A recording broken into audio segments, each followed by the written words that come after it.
ಅವರು ಸದಾ ಕೊನೆಯ ತನಕ ಕ್ರಿಯಾಶೀಲರಾಗಿದ್ದು, ಜನಾನುರಾಗಿಯಾಗಿದ್ದು, ಬಡವರ ಬಗ್ಗೆ ಅವರಿಗೆ ವಿಶೇಷ ಕಾಳಜಿ ಇತ್ತು.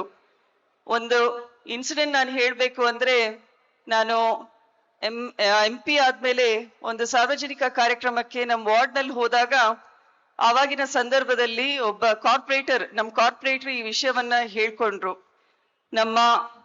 ಇದು ನವೆಂಬರ್ 2007ರಲ್ಲಿ ನಡೆದಂತ ಘಟನೆ.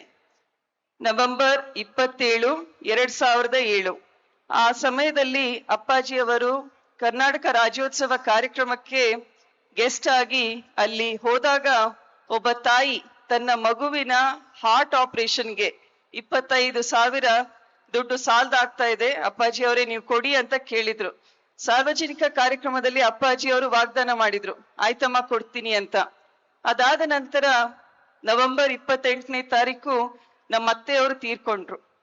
ನಮ್ಮ ಅತ್ತೆಯವರು ತೀರ್ಕೊಂಡಾಗ ಅವರ ಅಂತ್ಯಕ್ರಿಯೆ ಎಲ್ಲ ಮುಗಿಸ್ಕೊಂಡ್ಮೇಲೆ ಆ ಕಾರ್ಪೊರೇಟರ್ಗೆ ಫೋನ್ ಮಾಡಿ ಅಪ್ಪಾಜಿ ಅವರು ಅದೇ ರಾತ್ರಿ ಫೋನ್ ಮಾಡಿ, ಆ ಮಗುವಿನ ಆಪರೇಷನ್ ನವೆಂಬರ್ 30ನೇ ತಾರೀಕಿದೆ, ಬಂದು ಹೋಗು ಅಂತ ಹೇಳಿ ಆ ಒಂದು ಅಮೌಂಟ್ನ 25,000 ಅಮೌಂಟ್ನ ಆ ತಾಯಿಗೆ ಕೊಟ್ಟು ಕಳ್ಸಿದ್ರು. ಇದು ಅಪ್ಪಾಜಿ ಅವರ ಮಾತು, ಅಂದ್ರೆ he was a man of his words ಅನ್ನೋದನ್ನ ಸರಿಯಾಗಿ ಹೇಳುತ್ತೆ.